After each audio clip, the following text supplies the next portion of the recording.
사도행전 말씀 보겠습니다.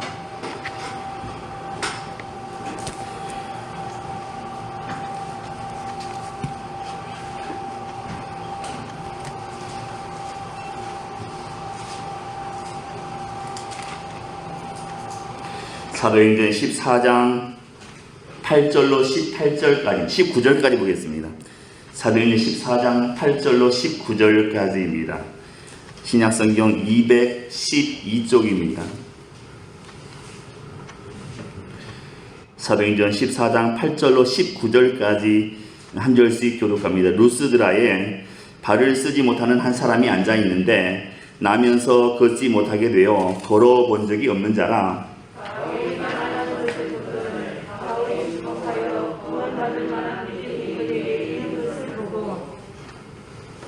큰 소리로 이르되 내 발로 바로 일어서라 하니 그 사람이 일어나 걷는지라.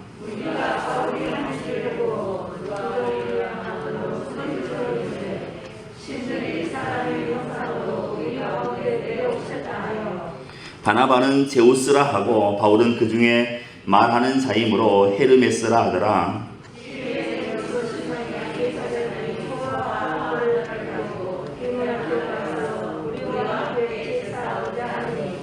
두 사도 바나바와 바울이 듣고 옷을 찢고 무리 가운데 뛰어 들어가서 소리 질러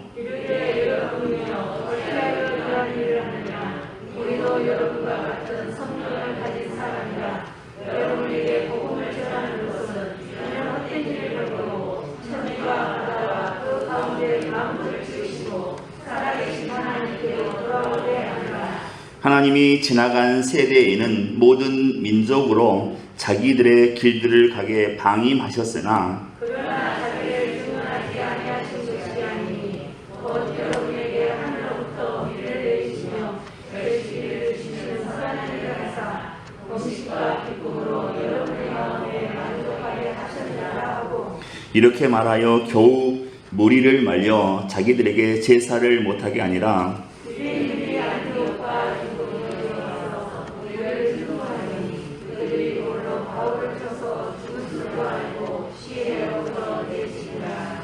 아멘. 한 노인이 있었습니다. 이 노인이 말을 기르고 있었습니다. 그런데 어느 날 그가 키우던 말이 멀리 도망가 버리고 말았습니다. 그러자 사람들이 위로했습니다. 하지만 노인은 오히려 이것이 복이 될 수 있다고 그렇게 얘기했습니다. 아니나 다를까 몇 달이 지나자 집 나간 그 말이 아주 잘생긴 또 다른 말을 데리고 집으로 돌아왔습니다. 그래서 이번엔 사람들이 와서 복 받았다고 축하해 주었습니다. 그랬더니 노인이 이렇게 얘기합니다. 오히려 이것이 화가 될 수 있다 이렇게 얘기했습니다. 그것을 증명하듯이 노인의 아들이 말을 타다가 떨어져서 다리가 부러졌습니다. 다시 사람들이 와서 위로했습니다. 그러자 노인이 또 이렇게 얘기합니다. 이것이 오히려 복이 될 수 있다. 그런데 얼마 지나지 않아서 그 땅에 오랑캐가 쳐들어와서 모든 젊은이들이 다 전쟁터에 붙잡혀 갔습니다. 하지만 노인의 아들은 다리가 부러졌기 때문에 전장터에 끌려가지 않았습니다. 전쟁에 나간 사람은 열의 9은 다 죽었습니다. 말에서 떨어져 다리를 다친 것 때문에 이 노인의 아들은 생명을 부지할 수 있었습니다. 이처럼 환경과 상황은 변화무쌍한 것입니다. 인간은 인생의 한치 앞도 볼 수가 없습니다. 인생사 세옹지마라는 그런 말이 있습니다. 불행이 행복이 되기도 하고 또 행복이 불행이 되기도 한다. 그런 의미이지요. 그래서 우리가 흔히 하는 얘기로 인생사 세옹지마라고 하는 이 고사성어가 지금 말씀드린 이 일화에서 나왔습니다. 우리 전도서에 보면 웃을 때가 있고 슬퍼할 때가 있고 또 춤출 때가 있다 그렇게 말씀하고 있습니다. 그러면서 하나님이 하시는 이 일에 시종을 사람으로 측량할 수 없게 하셨다 이렇게 성경은 기록하고 있습니다. 우리 인생에게는 미래를 내다볼 수 있는 그런 능력이 허락되어 있지 않습니다. 하나님이 하신 일의 시종을, 처음과 나중을 우리 사람이 가히 측량할 수가 없습니다. 그런 거로 우리 인생의 갈림길에서 이 길이 더 좋은지 저 길이 더 좋은지 가늠해 볼 필요가 없습니다. 하나님만 붙잡으라, 그런 얘기입니다. 하나님이 말씀하시는 것만 따라가면 되는 것입니다. 하나님이 다 알고 계시니 내가 걱정할 필요가 전혀 없다 하는 것입니다. 하나님이 알아서 피할 길 내주시고 책임져 주시는 것입니다. 그래서 우리는 하나님만 따라가면 된다 하는 것입니다. 다윗은 시편 23편에서 하나님을 이렇게 고백합니다. 여호와는 나의 목자시니, 이렇게 고백했습니다. 다윗은 이스라엘 왕입니다. 이스라엘 왕이 자신을 양으로, 연약한 양으로 비유했습니다. 호랑이도 아니고 사자도 아니고 아주 연약한 양으로 자기 자신을 그렇게 비유했습니다. 그럴 만한 이유가 있습니다. 양의 가장 큰 특징은 아주 지독한 근시입니다. 근시. 근시는 바로 눈앞에 것만 보는 겁니다. 근시. 가까운 데만 보니까 근시라고 그럽니다. 원시는 가까운 데는 못 보고 멀리 보는 거 원시라고 그러고, 난시는 초점이 두 개, 세 개씩 되는 게 이게 난시인데, 그 양은 근시입니다. 바로 앞에는 보는데 조금만 벗어나면 양은 보지 못합니다. 그래서 자기 시력 믿고 나아가다가 낭떠러지로 떨어지는 게 양이란 동물입니다. 양은 지금 앞에 있는 짐승이 아군인지 적군인지 구분하지 못합니다. 그래서 들판을 서성이다가 이 아군과 적군이 분별이 안 되니까 자주 늑대의 밥이 되고 또 이리의 밥이 되는 것입니다. 그런데 목자는 다 알고 있죠. 어디에 좋은 꼴이 있고 어디가 안전한지 목자는 알고 있습니다. 그러니까 양은 환경과 상황에 신경 쓰지 말고 목자만 신경 쓰면 되는 것입니다. 목자의 음성만 듣고 목자만 따라가면 안전한 것이지요. 다윗은 왕이지만 자신을 양으로 그렇게 비유하고 있습니다. 그리고 하나님을 목자로 모시고 나아갔더니 다윗은 결국에 성군이 되었습니다. 하나님이 책임져 주셨기 때문입니다. 오늘 우리에게는 예수님께서 우리의 목자 되십니다. 그래서 우리 주님만 따라가면 되는 것이지요. 신앙생활이란 환경을 바꾸는 게 아닙니다. 환경 바꾸기가 아닙니다. 환경 개선이 아닙니다. 신앙생활이란 늘 변화하는 환경과 상황을 복잡하게 살아가는 것이 아니라 단순하게 살아가는 것입니다. 예수님이 나를 구원하셨으니, 나를 위해 십자가에 죽으시고 부활하셨으니 모든 것을 다 아시는 목자 되시는 주님께 맡기고 따라가는 삶이 신앙생활입니다. 신앙생활은 복잡하면 복잡하게 하면 할수록 나에게 유익이 되지 않습니다. 그러나 세상 사람들은, 또 믿는 사람들은 사망의 음침한 골짜기와 같은 그런 상황을 만나면 우리는 흔히 인생의 슬럼프가 왔다 이렇게 말을 합니다. 하지만 진짜 슬럼프는 환경에서 오는 것이 아닙니다. 진짜 슬럼프는 자기 자신에게서 나오는 것입니다. 우리가 유명한 운동선수들, 저는 야구를 좋아하는데 유명한 운동선수들 보면 환경은 똑같은데 갑자기 어느 기간에 투수가 공을 잘 못 던질 때가 있습니다. 던졌다 보면 홈런 맞고 그런 경우가 있습니다. 환경은 그대로인데 그런 슬럼프에 빠질 때가 있습니다. 슬럼프라고 하는 것은 환경이 문제가 아닙니다. 내 스스로가 문제인 것입니다. 그래서 위기가 기회라는 말을 우리는 자주 하는 것 같습니다. 위기가 기회이다. 이 기회라는 말은 영어로 opportunity라는 단어입니다. opportunity. 이 단어는 두 개의 단어가 합쳐져서 하나가 되는 그런 합성어입니다. 이 opportunity는 open이라는 단어와 또 port라는 단어가 합성되어서 만들어진 단어입니다. 이 port는 항구라는 뜻이지요. 항구. 또 이 항구는 기회의 장소입니다. 그러나 기회의 장소인 이 항구라고 할지라도 그 항구가 언제 열릴지 알아야 기회가 되는 것입니다. 배가 언제 들어올지, 배가 언제 나갈지 그걸 알아야 기회가 찾아오는 것이지요. 그래서 이 기회라는 단어, opportunity에는 open이라는 단어와 또 port, 항구라는 단어가 합성되어 있습니다. 무엇이 중요한가? open이 중요하다는 것입니다. 기회라는 영어 단어, 이 opportunity 안에 그래서 open이라는 단어가 들어가 있습니다. 볼 수 있는 눈, 판단할 수 있는 지혜가 중요하다는 것입니다. 위기가 기회가 되기 위해서는 볼 수 있는 눈이 굉장히 중요합니다. 그러나 성경은 인간이 그것을 볼 수 없다 이렇게 말씀하고 있습니다. 우리는 환경과 상황을 제대로 파악할 수 없는 그런 눈을 가지고 있습니다. 열린 길인지 알고 갔더니 닫혀 있고, 닫힌 길인지 알았더니 닫힌 길이 아닐 때도 있습니다. 오늘 본문에 나오는 이 루스드라는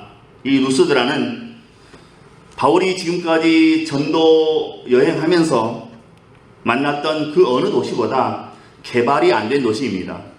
발전이 안 된, 좀 낙후된 그런 도시가 루스드라입니다. 그런데 루스드라에도 로마의 군사 고속도로인 임페리얼 로드가 지나가고 있었습니다. 임페리얼 로드가 무엇인가 하니, 로마는 다른 나라를 정복하면 가장 먼저 한 게 도로를 넓히는 일입니다. 도로를 굉장히 넓게 고속도로를 만듭니다. 왜냐하면 또 그 멀리 있는 나라를 점령하려면 도로가 좋아야 되거든요. 군대가 움직여야 되니까. 로마는 어느 나라를 점령하든 가장 먼저 한 게 도로를 넓히는 일이었습니다. 고속도로, 군대가 지나갈 수 있는 그런 고속도로를 만들어서 임페리얼 로드라고 합니다. 그런데 사도 바울은 전도하면서 로마의 이 군사 고속도로를 따라서 지금 전도 여행을 하고 있습니다. 이 고속도로를 로마는 전쟁을 하기 위해서 만들었지만 사도 바울 입장에서는 자기가 전도 여행할 수 있도록 하나님께서 미리 준비해 주신 것으로 그렇게 해석할 수가 있었을 것입니다. 이 임페리얼 로드, 이 군사 고속도로를 따라가면 큰 도시를 만나게 됩니다. 또 많은 사람들을 만나게 됩니다. 그래서 사도 바울이 그 1차, 2차, 3차 전도 여행을 하면서 주로 이 임페리얼 로드를 따라서 전도 여행을 하게 됩니다. 왜냐하면 이 도로를 따라가다 보면 큰 도시가 있고 또 많은 사람들을 만날 수가 있고, 그러다 보면 복음 전도에 아주 유용했기 때문입니다. 바울이 1차 전도 여행 때에 오늘 본문에 나오는 이 루스드라에서 복음을 전했습니다. 또 돌아오면서 한 번 더 들렸고, 2차 여행 때, 3차 전도 여행 때도 이 루스드라에 들렀습니다. 총 4번을 이 루스드라 이 지역에 들렀습니다. 루스드라 교회는 1차 전도 여행 때 세워진 교회이고, 중요한 것은 아주 중요한 내용인데, 바울의 양아들, 바울은 총각입니다. 바울은 결혼하지 않았습니다. 이 바울의 양아들이 있는데 디모데라고 하는 양아들이 있습니다. 이 디모데의 고향이 바로 오늘 본문에 나오는 루스드라입니다. 디모데후서 1장 2절에 바울이 디모데에게 이렇게 편지했습니다. 사랑하는 아들 디모데야, 이렇게 호칭합니다. 몇 번 이렇게 호칭하는 경우가 있습니다. 그런데 이 루스드라에서는 복음을 전할 때 다른 곳들과는 좀 다른 모습이 있습니다. 다른 점이 있습니다. 이전까지 바울과 바나바는 어디를 가든지 먼저 그 도시에 있는 유대인의 회당에 들어갔습니다. 거기에서 복음을 전했습니다. 유대인의 회당은 많은 사람을 손쉽게 만날 수 있는 장소였습니다. 거기에는 동족 유대인들이 있었고 또 경건한 이방인들이 그곳에 있었습니다. 그런데 루스드라에서는 바울과 바나바가 유대인 회당에 들어가서 복음을 전한 것이 아닙니다. 왜냐하면 그 당시 루스드라에는 로마 제국의 은퇴 군인들이 많이 살고 있었습니다. 유대인들은 많지 않았습니다. 그래서 유대인의 회당이 없었습니다. 그래서 바울은 이 루스드라 사람들에게 복음을 전함에 있어서 야외에서, 탁 트인 야외에서 복음을 전하게 되었습니다. 그런데 야외에서 복음을 전하는데 마침 그때에 발을 쓰지 못하는 안진뱅이가 이 바울의 복음을 듣게 되었습니다. 만약에 이 루스드라에 유대인의 회당이 있었다면 바울은 유대인의 회당에 가서 복음을 전했을 것입니다. 그렇다면 오늘 본문에 나오는 이 안진뱅이는 당연히 치유를 받지 못했을 것입니다. 왜냐하면 유대인의 회당은 이런 장애인은 출입 금지거든요. 율법에 그렇게 명시되어 있습니다. 그래서 하반신인 이 안진뱅이는 유대인의 회당에 들어올 수가 없었습니다. 그러고 보면 루스드라의 그 유대인의 회당이 없었다고 하는 것은 어찌 보면 이 안진뱅이에게는 굉장한 하나님의 은혜였습니다. 우리에게 뭔가가 없고 부족한 것이 이렇게 때로는 은혜의 사건이 될 수 있다 하는 것입니다. 본문 8절로 10절입니다. 루스드라에 발을 쓰지 못하는 한 사람이 앉아 있는데 나면서 걷지 못하게 되어 걸어본 적이 없는 자라. 바울이 말하는 것을 듣거늘 바울이 주목하여 구원받을 만한 믿음이 그에게 있는 것을 보고 큰 소리로 이르되 내 발로 바로 일어서라 하니 그 사람이 일어나 걷는지라. 발을 쓰지 못하는 사람이 나오고 있습니다. 이 사람이 걷지 못하는 이유는 발이 없어서 걷지 못하는 게 아닙니다. 단지 걸을 힘이 없습니다. 걸어갈 능력이 없습니다. 다리가 자기 체중을 감당할 힘이 없습니다. 그런데 본문에 한 번도 걷지 못했던 사람이 일어나 걷게 됩니다. 이것이 하나님의 능력입니다. 우리 주변에도 영적인 안진뱅이들이 참 많이 있습니다. 여러 가지 핑계를 대면서 일어나지 못하는 사람들이 많이 있습니다. 자기 인생을 책임질 힘이 없습니다. 그러나 복음을 듣고 예수님을 만나면 능력이 생기게 되지요. 힘이 생기게 됩니다. 스스로 책임지는 인생이 되는 것입니다. 그래서 말씀이 능력이다 하는 것입니다. 말씀을 들으면 인생이 변화되는 것입니다. 자기 스스로를 책임질 수 있는 그런 인생으로 바뀌게 되는 것입니다. 사도 바울도 빌립보서에서 이렇게 고백합니다. 나는 비천에 처할 줄도 알고 풍부에 처할 줄도 알아. 모든 일 곧 배부름과 배고픔과 풍부와 궁핍에 처할 줄 아는 일체의 비교를 배웠노라. 이렇게 고백하고 있습니다. 이런 사람이 바로 인생의 고수이죠. 인생의 고수입니다.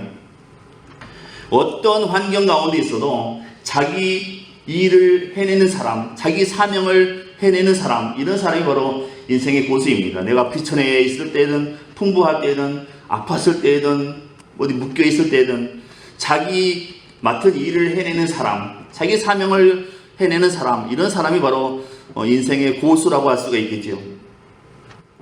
바울이 말하는 인생의 고수의 비결이 무엇인가? 내게 능력 주시는 자 안에서 내가 모든 것을 할 수 있다는 믿음이라고 고백합니다. 내게 능력 주시는 자 안에서 내가 모든 것을 할 수 있다. 이 믿음이 인생의 고수가 되는 그런 비결이다. 바울은 그렇게 우리에게 가르쳐주고 있습니다. 안진뱅이가 일어서는 기적은 사도행전에 2번 기록되어 있습니다. 한 번은 지금 읽은 우리 본문에서 안진뱅이가 일어났고요.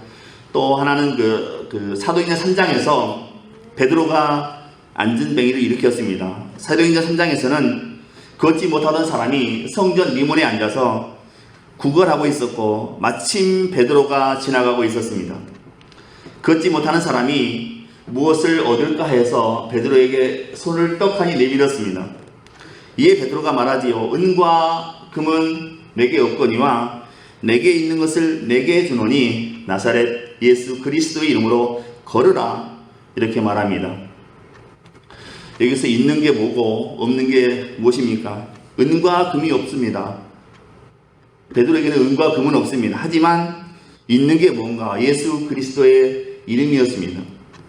이것이 좀 어려운 말로 없음의 능력이라고 그렇게 말합니다. 없음의 능력.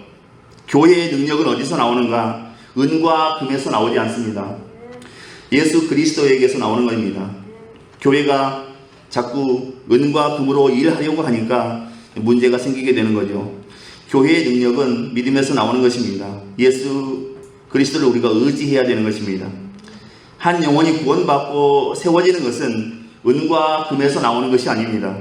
예수 그리스도에게서 나오는 것입니다. 세상 사람들은 은과 금을 자랑합니다. 하지만 교회는 은과 금을 자랑하면 안 됩니다. 재정이 얼마다고 얘기하면 안 됩니다. 교회는 예수 그리스도를 자랑하는 공동체입니다. 그래서 예수를 믿게 되면 하나님께서 훈련시키시는 것 가운데 하나가 은과 금의 없음의 훈련입니다. 말이 좀 어렵습니까? 은과 금의 없음의 훈련입니다. 그래서 하나님께서는 우리 삶 속에서 은과 금을 싹 쓸어가 버리십니다. 아예 그냥 뭐 동전 하나 구경할 수 없을 만큼 싹 쓸어가실 때가 있습니다. 없음의 훈련을 하고 계시는 것입니다. 그런데 정말 동전 하나 찾아볼 수 없는 그런 상황인데도 불구하고 우리가 하나님을 의지하면 문제가 해결되는 것을 우리는 체험할 수가 있습니다. 그래서 우리는 알게 되지요. 진짜 하나님이 누구이신지 우리는 알게 되는 것입니다. 여기에서 없음의 능력이 나타나는 것입니다. 은과 금은 없을 수 있지만, 돈은 내게 없을 수 있지만 하나님이 어려운 가운데에 공급해 주신다 하는 그 믿음으로 나아가면 우리가 하나님의 능력을 체험하게 된다는 것입니다. 사람들은 환경이 어려우면 슬럼프를 만났다고 그렇게 얘기합니다.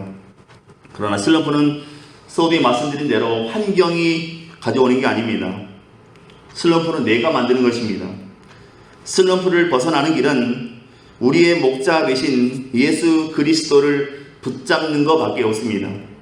우리가 예수 그리스도를 붙잡으면 우리에게 찾아왔던 슬럼프는 사라지게 되어 있습니다. 오늘 본문에 보면 바울과 바나바가 루스드라에 도착했을 때에 그곳에 발을 쓰지 못하는 안진뱅이 한 사람이 있었습니다. 태어나서 지금까지 한 번도 걸어본 적이 없는 사람입니다. 바울 일행이 야외에서 복음을 전하는데 이 사람도 말씀을 들었습니다. 근데 바울이 가만히 주목해서 보니까 이 사람 안에 구원받을 만한 믿음이 있는 것을 보게 됩니다. 그래서 바울이 큰 소리로 얘기합니다. 내 발로 바로 일어서라. 이렇게 외쳤습니다. 그러자 그 사람이 정말 바울의 선포대로 일어나 섰습니다. 아주 놀라운 일이 일어난 것이지요. 태어나서 한 번도 걸어보지 못했던 사람이 걷게 된 것입니다. 그것을 본 주변의 많은 사람들이 깜짝 놀랐을 것입니다. 그런데 그들의 반응은 하나님께 영광을 돌리는 것으로 표현되지 않았습니다. 이쯤 되면 하나님께 영광, 주님께 영광 해야 될 텐데 어느 누구도 이 놀라운 장면을 보고 하나님께 영광 돌리지 않았습니다. 대신에 그들은 자기 지역의 사투리 루가원이야 방언으로 이렇게 얘기합니다. 신들이 사람의 형상으로 우리 가운데 내려오셨다 이렇게 외치게 됩니다. 이 사람들은 바나바를 제우스로 또 바울을 헤르메스로 그렇게 착각했습니다. 그들이 가지고 있는 신의 관념 속에서는 하나님에 대한 관념이 없었기 때문에 그들은 그 놀라운 기적을 일으킨 신이 자기들이 믿고 있는 신이다 그렇게 판단했던 것 같습니다. 이 사람들은 바나바를 제우스라고 불렀습니다. 사실 바나바가 한 건 아무것도 없습니다. 그냥 서 있었을 뿐입니다. 복음을 전한 것도 바울이고 또 안진뱅이를 일으킨 것도 사도 바울이었습니다. 바나바는 단지 바울의 일행으로서 거기에 함께하고 있었을 뿐이었습니다. 그런데도 사람들은 바울을 제쳐놓고 바나바를 제우스라고 불렀습니다. 그리고 바울은 헤르메스라고 불렀습니다. 이 제우스는 그리스 신화에서 주신입니다. 가장 으뜸이 되는 신입니다. 그래서 어디를 가든지 그리스 문화권에 가면 제우스 신전을 볼 수가 있습니다.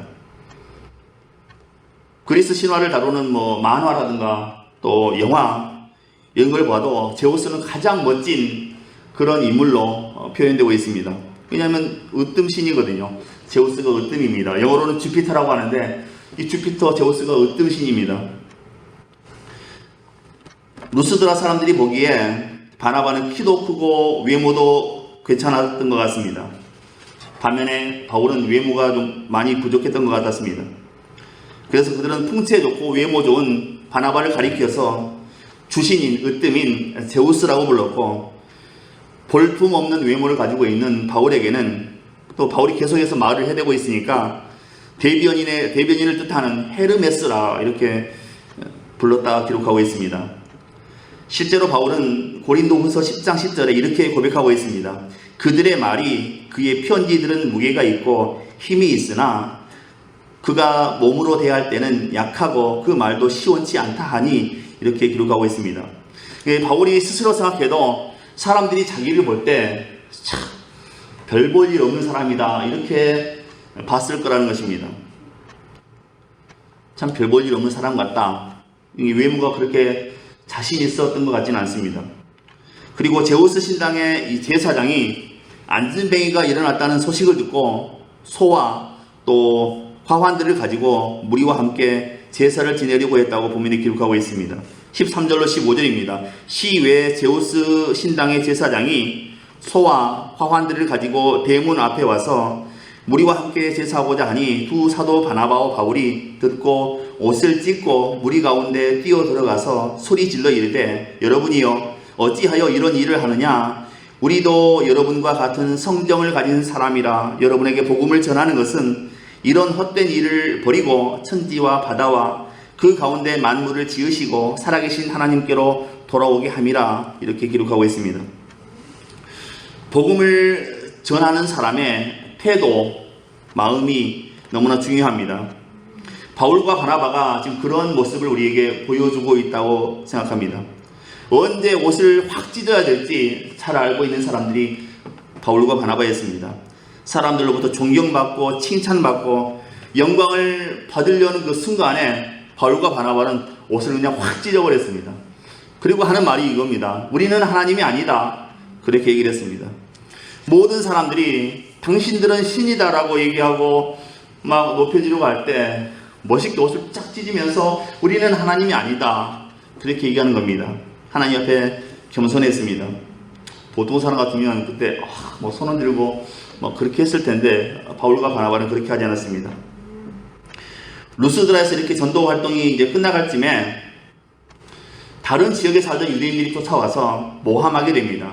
그래서 바울은 결국에는 안진뱅이를 일으켰지만 돌에 맞았습니다.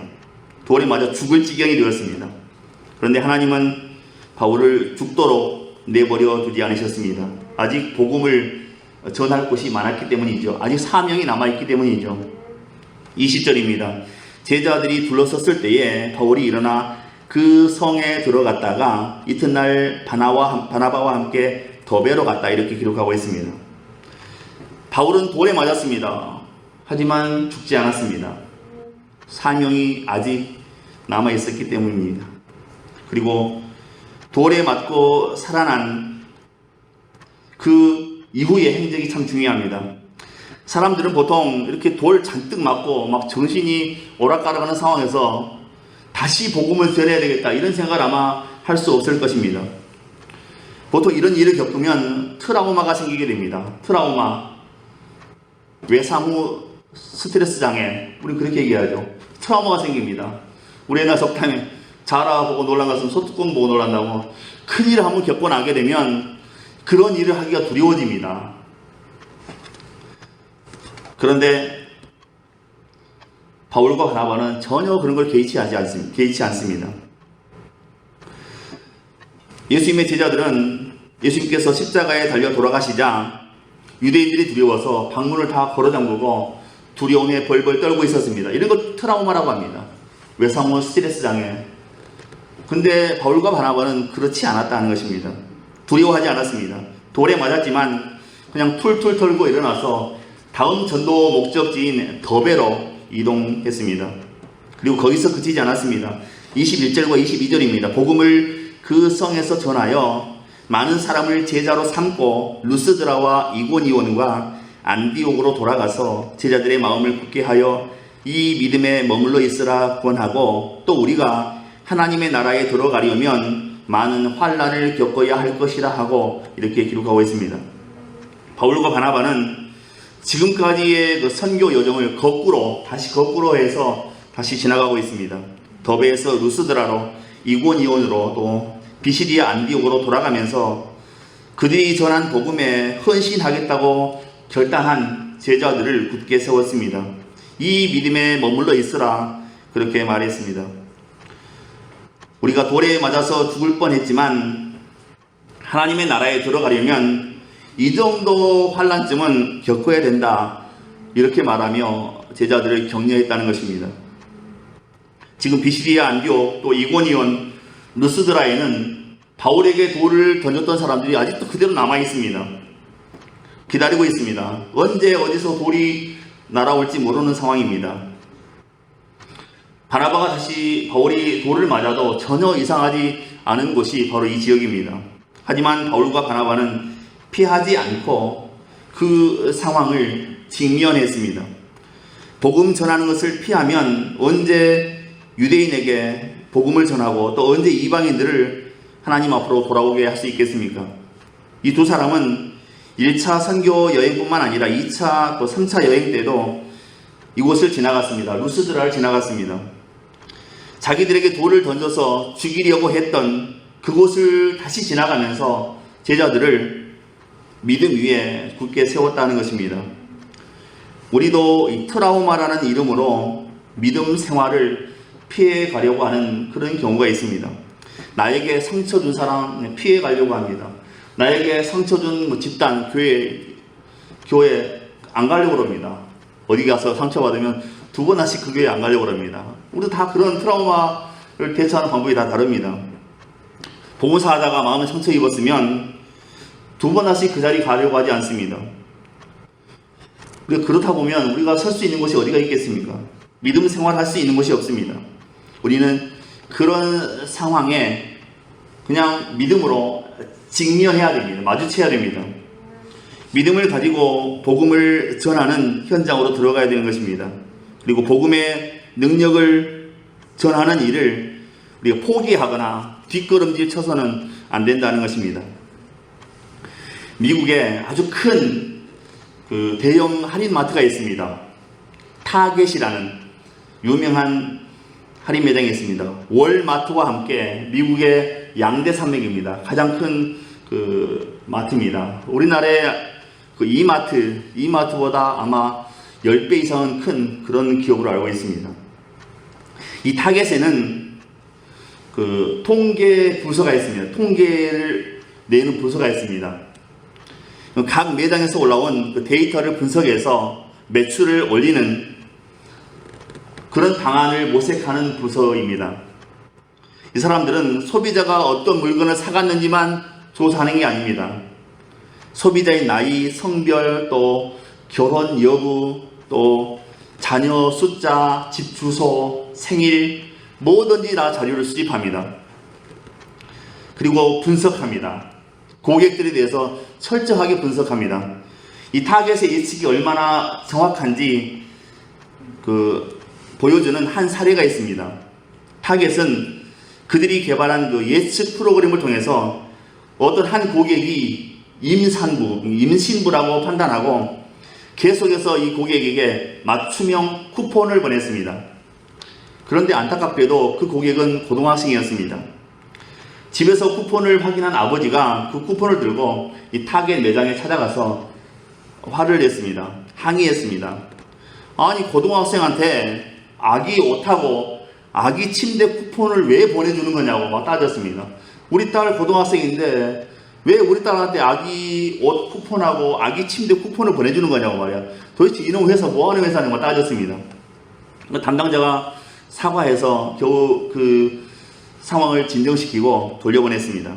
며칠 후에 다시 이제 사과드리려고 그 아버지께 전화드렸습니다. 근데 아버지의 태도가 180도 달라져 있더랍니다. 아버지가 이렇게 얘기하더랍니다. 제가 딸과 얘기해 보니까 내가 모르는 사실이 있었습니다. 딸이 얼마 있으면 출산 예정이라고 합니다. 그렇게 대답하더랍니다. 같이 사는 가족들도 고등학생 딸이 임신했다는 걸 전혀 몰랐는데 이 타겟이라고 하는 이 회사의 그 통계 부서에서 온갖 자료를 다 수집하고 이 고등학생 딸이 사가는 물건들 다 분석하고 그래서 임신한 거로 결론을 내고 그래서 이 고등학생 딸한테 그 아기 옷 쿠폰 또 아기 침대 쿠폰을 보내줬던 것입니다. 세상 사람들도 정보를 많이 모으고 또 분석하면 개인적인 부분까지도 알아낼 수가 있습니다. 하지만 우리 인생의 세세한 부분까지 또 그늘진 부분까지 아시는 분은 오직 하나님 한 분밖에 안 계십니다. 인간의 판단은 어디까지나 제한적인 것입니다. 말씀을 정리하겠습니다. 하나님께서 우리에게 오늘 하루를 허락해 주셨습니다. 복음은 위대한 능력입니다. 죽은 자를 살리는 능력이고 한 번도 걸어보지 못한 사람을 일으켜 세우는 능력입니다. 이게 복음입니다. 이 복음의 능력을 우리에게 주셨으니까 포기하지 말고 또 좌절하지 말고 우리 인생의 장애물을 정면 돌파하고 믿음으로 나아가는 사람들 다 되어야 되겠습니다. 하나님 앞에서 우리의 삶은 결코 헛되지 않습니다. 바울은 오늘 본문의 루스드라에서 복음을 전하다가 정말 죽을 뻔했습니다. 돌에 얼마나 많이 맞았는지 유대인들이 바울이 죽은 줄 알고 19절에 보면 바울을 끌어다가 도시 외곽에다가 시신을 버렸습니다. 이 정도 돌을 맞았으니까 피 터졌으니까 죽었겠지 하고 바울을 끌어다가 시 외곽에다 버렸습니다. 시신을 버려버리고 말았습니다. 그런데 바울이 깨어났습니다. 살아났습니다. 19절에 그렇게 기록하고 있습니다. 자기 생명과 맞바꿀 뻔한 그 루스드라 전도 현장에서 바울은 가장 소중한 것을 얻었습니다. 양아들, 믿음의 아들, 동역자를 얻었습니다. 디모데라고 하는 아들을 얻었습니다.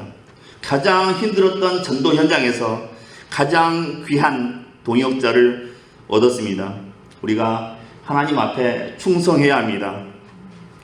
우리가 하나님 앞에 충성하면 하나님께서는 가장 소중한 것 디모데를 우리 삶 가운데 보내주신다라고 하는 것입니다. 내가 지금 어렵고 버겁지만 이 상황에서 충성하면 하나님께서는 우리에게도 바울처럼 가장 소중한 동역자, 가장 소중한 은혜인 디모데를 우리에게 보내주신다라고 하는 것입니다. 이런 은혜가 저와 여러분의 삶 가운데 있기를 주님의 이름으로 축원드립니다. 기도합니다. 은혜로우신 하나님, 이 시간 우리에게 믿음을 더해 주옵소서. 우리가 일생을 살아가면서 오직 주님의 능력, 복음의 능력을 의지하고 나아가게 해 주옵소서.